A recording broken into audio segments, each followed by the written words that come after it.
We back again.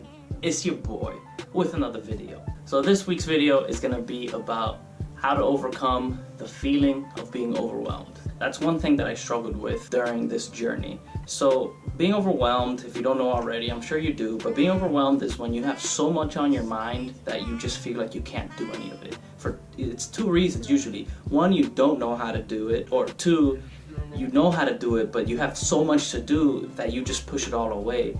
So you end up getting nothing done. And if you keep pushing it all away, eventually you stop thinking about it. And then when you stop thinking about it, it sits in your subconscious. So your subconscious kind of remembers, but you physically don't.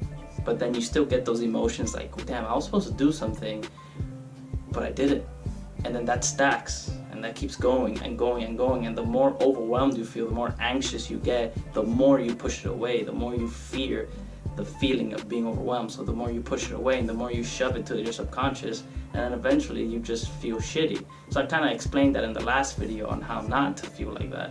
So kind of want to go into more about breaking down the steps on how I overcame that. So just to reiterate how it actually feels to feel overwhelmed, imagine you're sitting down, you come home from work and you want to start, let's say, your own business, right? And this business is retail. So you need a designer, you need a website, you need Instagram, you need a social media outlook, like you need all these things. You set up an email, you need to set up a phone, you need to set up like business cards, you gotta do all these things. You gotta start designing, you gotta start calling people, get fabricators, start getting prices for material. You have to do all of this. Now imagine all of this all in your brain, all at once. There's just no way that anyone is capable of just doing that all. Imagine just having that all in your head and then trying to work on a drawing. You're gonna be drawing and then you're gonna be like, oh damn, I have to set up my email. And then you go do the email and then you're like, oh damn, I have to set up the business card, so might as well do that. And then you end up not being productive at all, and then you just like waste time, and then you feel shitty because you feel like you didn't get anything done. And then that leads into like the whole anxious feeling, that leads into fear. And when you fear something, over time humans have learned to stay away from things that they fear, because that's how you survive. But I'm gonna show you how to tackle the feeling of overwhelmed.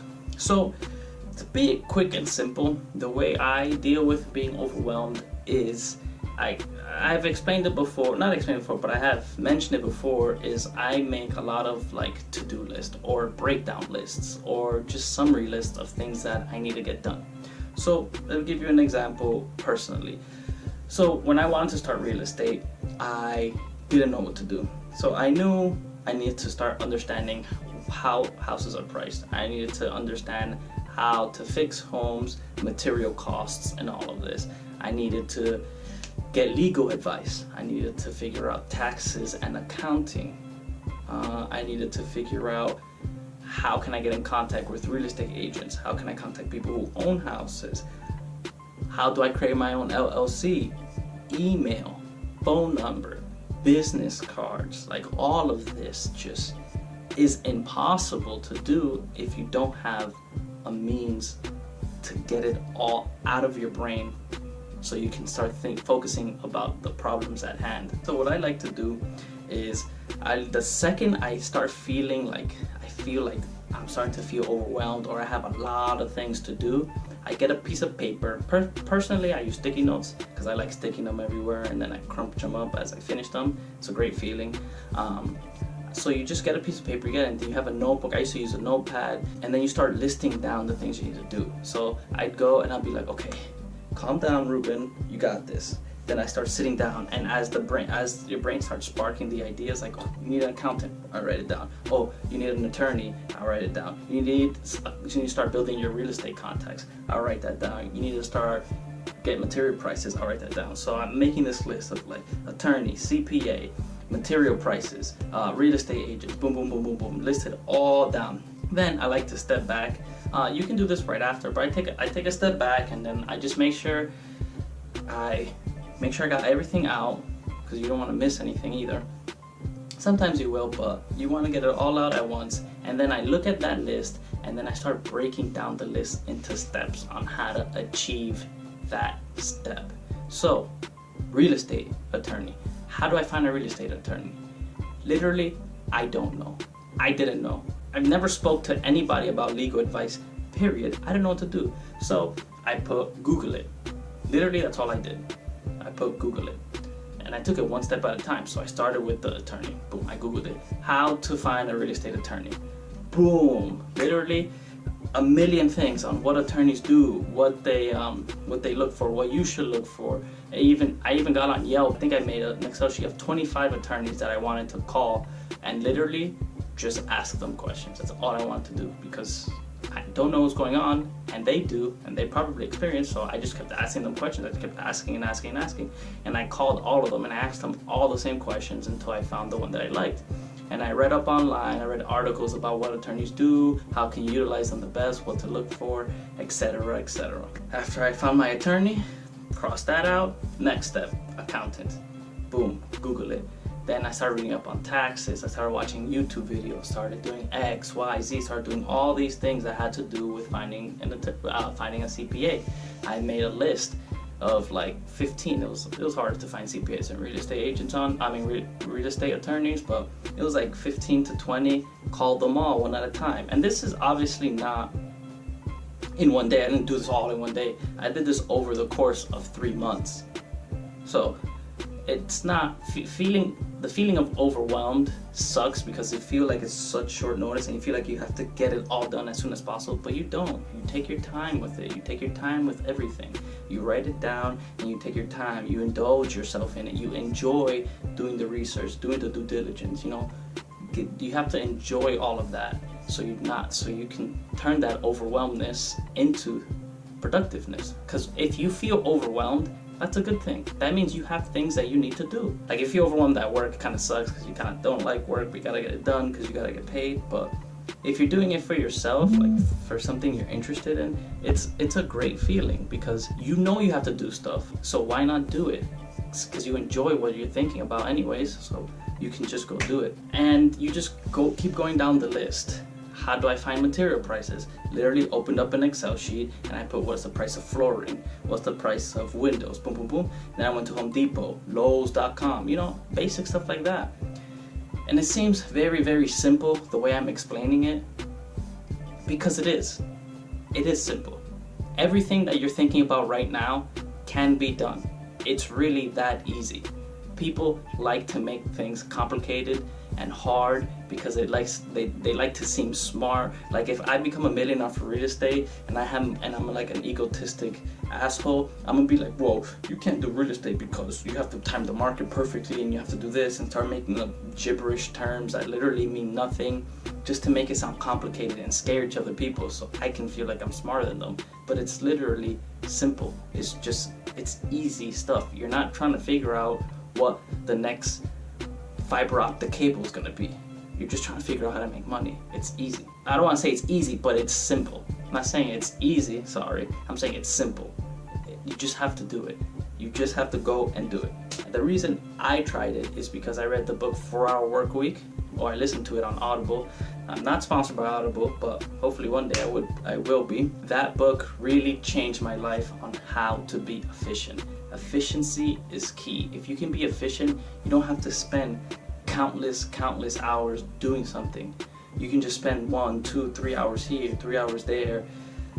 It's like my video about scheduling. You spend 1 or 2 hours here every day of the week. That ends up being 14, 20 hours that week that you just spent working on something that you enjoy and something that you want to better yourself at. Like, doing it slowly and efficiently is the way to go. Where I got today has taken me 6 months. I probably could have done it faster if I crammed it all in one day, tried to do everything, didn't sleep, didn't have a life, didn't do anything. But the progress I've made, I think, is pretty good. I tell you, I'm more of a laid back type of person, so I like taking it a little slower. I used to like taking it very fast, but I realized that you just get burnt out and it's just not worth it. You get burnt out, you lose motivation, and it just becomes harder the faster you go. So you want to take it slow, build your foundation, understand everything, be meticulous. It'll be worth it all at the end. It'll be worth it. 4 Hour Workweek, I will highly recommend it if you're having trouble with time management, because it's literally one of the best books I've read, and it's one of the reasons why I'm getting better at what I do, and I would say I'm pretty good at managing my time, because I feel like I always have time to do whatever I want at the end of the day. Some days carries like work trickles over to the next day and I'm pretty busy, but I've never had a week so far where I'm just like, I hate my life, I can't do this anymore, you know. I used to have those type of weeks because I was really bad at managing my time, but now I make time for video games, I make time for real estate, I make time for work, I make time for family, you know, all these things, and I try to never feel overwhelmed. I can say I spend most of this year not feeling overwhelmed because of that book. So this is a very simple way. Literally, once you feel overwhelmed, boom, get a piece of paper, start writing it down, start writing whatever you're thinking, just write it down. As long as you write it down, literally put it in your back pocket. You don't even have to explain what you need to do next. You just put it in your back pocket. Once you get it out of your brain, your life will become so much easier because you can physically see it. It's manifested in front of you. And then next time you're like, okay, let me see, oh, lunch break, let me take out this paper. Oh, I can just Google this, do a quick Google search. Oh, how do I do X? And then you just boom, boom, boom. You list it out, and now you know what to do. And then one last point I wanted to make is that why I wanted to make this video. Feeling overwhelmed really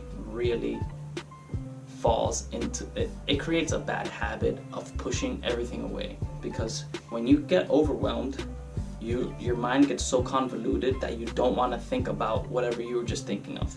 And remember, if you're feeling overwhelmed about something that you want to do, that's a good thing, because your brain is telling you, hey, we gotta do this, we gotta do this, we gotta do this, we gotta do this, but it takes you to actually organize that. So feeling overwhelmed isn't a bad thing, it's a good thing. You just need to control it. But the reason why it's a bad thing for most people is because they don't know how to control it. So when you feel overwhelmed, you're so convoluted that you just don't want to do it. And then when you don't want to do it, you push it away. And when you push it away, it just sits there and it gets nasty and ugly and icky. And then it starts getting scary. You've pushed it away so long that you're scared to open those thoughts again because you don't want to get that feeling of overwhelmedness.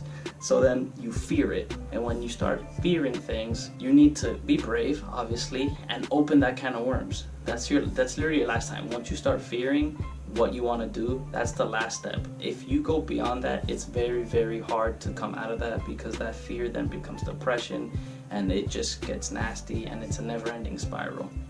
So you have to attack it early, or when it gets to the fear stage, you have to be brave and you have to open that can of worms, and you just have to just do it. Literally just do it. You just have to go and start writing it all down.